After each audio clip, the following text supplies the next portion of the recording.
Hello, good afternoon. My name is Cynthia Leon, and beside me I have Miss Nashani Linguist.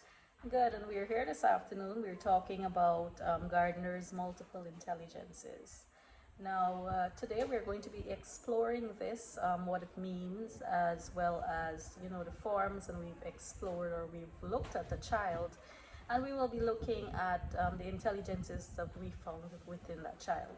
So to start off on us off this afternoon, we have Miss Nashani, and she is going to be telling us the eight intelligences in Gardner's multiple intelligences. Firstly, we have linguistic verbal intelligence. So, people who are strong in linguistic verbal intelligence are able to use words well, both when they're writing and speaking. So, this is one of the intelligence that we would have saw in Mini, which is the student that we would have observed.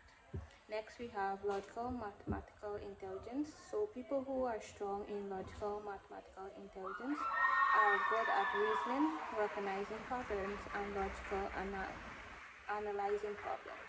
So, next, we have musical intelligence. So, people who have strong musical intelligence are good at thinking in patterns, rhythms, and songs. Next, we have interpersonal intelligence. So, interpersonal intelligence, persons that exhibit this are good with understanding and interacting with other people.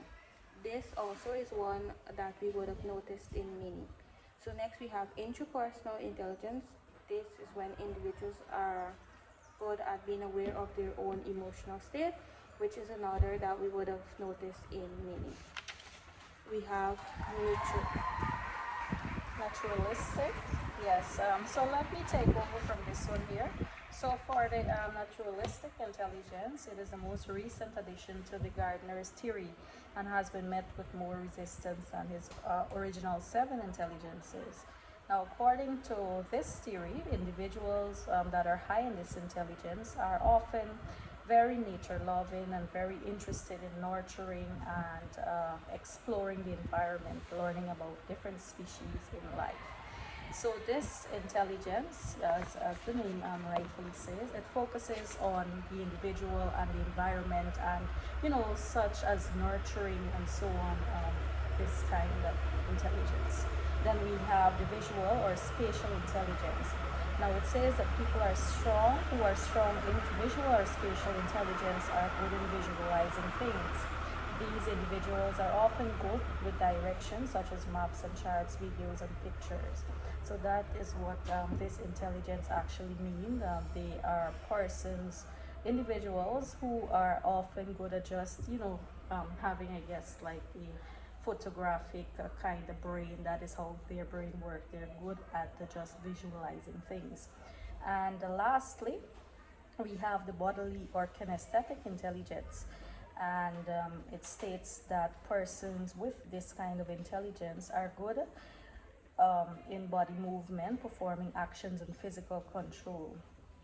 Who are strong in this area tend to have excellent hand-eye coordination as such. So I think that in this kind of intelligence, it would deal with people who are dancers and so on, persons that can see and then imitate what they have seen.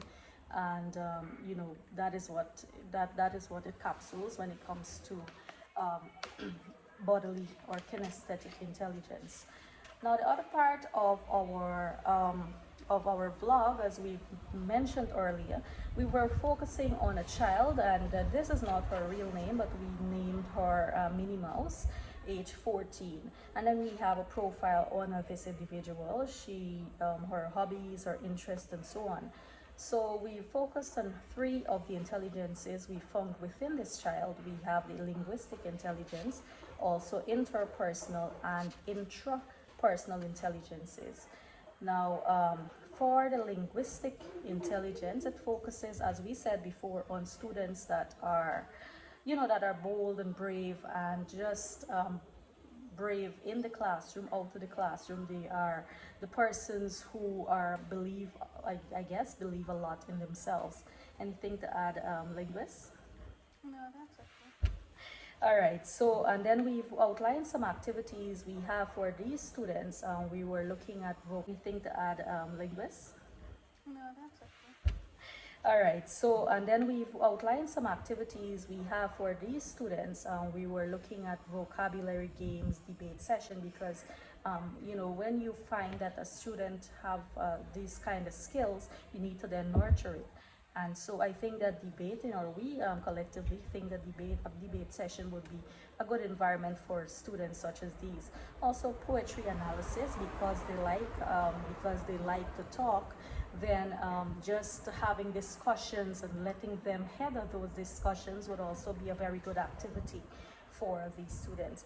And finally, in the linguistic intelligence, we have presentations, and of course, presentations is all about just having the spotlight on an individual and just having them say things by themselves and present on certain topics. So this is also a good activity that we have outlined for the student who've got the linguistic intelligence. Now I hand this presentation over to Ms. Lashani, and she will be telling you about the interpersonal intelligence and the activities that we've planned in the way of this.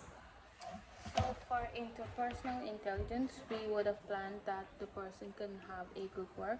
So by creating such activity, it helps the child in channeling their active speaking ability in the group work. So we would have noticed in Minnie that she would be very voicious when she's in class. So another thing that would help is also presentation. So let's say, for example, we give them an essay to write. So after they finish writing the essay, they can maybe present it in front of the entire class.